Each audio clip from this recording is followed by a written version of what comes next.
Hello, so today is June 21st, and today I'm going to take a look at everybody. It's been a while since I got a good look at everyone. Last week I did some transplanting. This week I got a lot more soil. I bought new containers, so I might be able to do a few transplants today. This is the jackfruit, so I might transplant them. I wanted to transplant them last week, but I didn't have any new containers, so I have some now, so I'll give them a little bit more space because this browning is really odd since these guys are in full sun.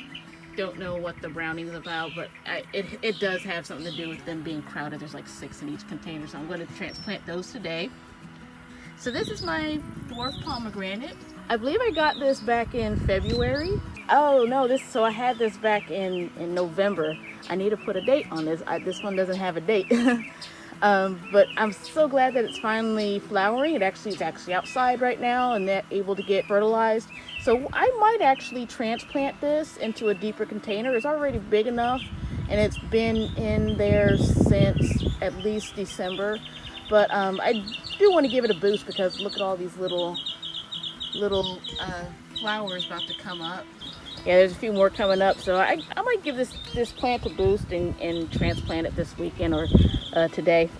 So I'm so happy that's coming up. My 2 remaining sour sops. These are a year old. Regardless of when they're a year old. So those 2 are my remaining sour sops. So those are cherimoyas. One of 2 batches, and I transplanted those a few weeks ago, but I might also transplant them again so they can have their own room. I want more cherimoyas. This is another batch of cherimoyas. I can probably thin them out too. This guy that wants to say hi is my Mexican plum. I got this over a year ago as a little seedling, and that's new growth right there. All this that I'm holding, the red bark, that's all new. So I'm glad this guy's growing too. So it's another batch. I can also thin these out too, and I want to check the dates on all 3 of them. So that's pretty much everybody right here. Yeah, today I'm going to try to transplant a few plants, put them in a little bit bigger containers, give them more room to grow. I'm going to continue bagging some so they can have some moisture and water in their containers. This crazy mess of plants, they keep on growing, and I keep finding more things to do for them, more plants to transplant, more plants to plant. Here are the 1-year-old, 1.5-year-old tamarinds, and they're looking good. They look a little burned, which is okay, I guess. A little bit burned. I did fertilize these guys at least 2 weeks ago, so they might still be getting fertilized that way. And these guys are in mostly sun, but they're looking good. This is a Tamarindus. I got some new branches going. These are the 1-year-old set from last March. I could transplant these guys again or just redo the air pruning pot. And then of course Tam 1. Got a new branch going. Oh yeah, new stuff right here. Yeah, that's new stuff right here. This is Tam number 2, so twin number 2. So this one has the alternate branches. This is going to be an interesting looking tree. I'm going to see what it'll do. So this is the 1 to 1.5-year-old tamarind set. So here are the jackfruits. So they've been sitting over here for a few weeks. Just realized they get mostly sun here, so I might have to move them again. I might have to put them in a little bit more sunlight. So they're looking really good.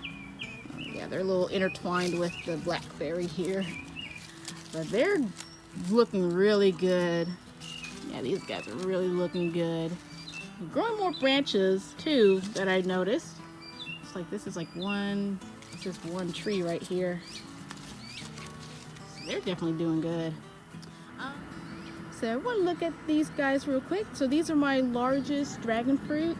I realized I didn't really support all my dragon fruits, but these are the largest batch. They've been here for at least a month, maybe a month and a half. The white stuff that you see on top of them, right here, right there, That was due to magnesium, I guess, overdose when I first put them out here, and they've sort of recovered. So those parts of the plant are not growing, but the underside is still growing. Let's take a quick look at these guys. And they're nicely supported on this fencing right here. That definitely grew. I think this grew since being here.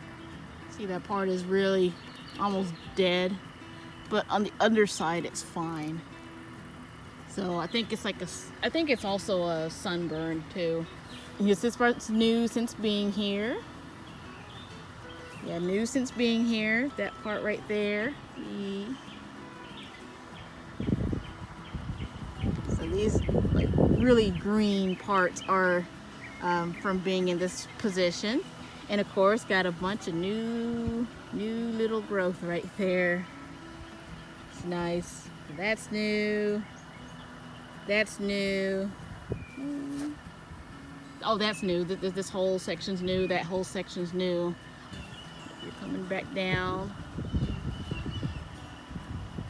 So these guys are looking really good. They're not the best that they can do, but you know, this is full sun. There's no shaded spot right here, so they'll get all the sun that they could need. I just need to keep up with the watering. This big guy right here is new. So these guys are looking really good. And these are my largest ones. I still have some more smaller ones.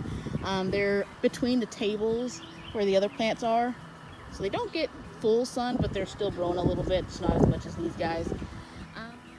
I recently realized that I hadn't been taking many videos of the chickens, partly because they haven't been outside very much, but these girls have what is called fowl pox. So if you see the comb, the scabby bits on their comb. Ain't that right, baby? Yeah, so that is called fowl pox. It's basically our equivalent of chicken pox. Birds will get it, and it'll cause like these little lesions and scabs on their comb, their wattle, any part of their ears too. So yeah, you guys aren't feeling very well. There's another one. Where is she? Yeah, that other one back there. She has it too. So it's really gnarly looking. There isn't really there is a vaccine for it, but I think you have to give it to them before. But once they get it, you just have to let it run its course. It'll make them look really gnarly, and you know they might feel under the weather, and you know want to sit down and relax. And hey baby, you okay, honey? Yeah, it's hot out. You know, this is a cool spot that they like to hang out, and of course they have their water right here. Yeah, these guys aren't looking their best right now, aren't y'all? Yeah. So these guys they're doing okay. They're still being silly and not wanting to go to bed, and yeah, they're just hanging out, but definitely now they're not pretty for the camera, aren't you? Yeah.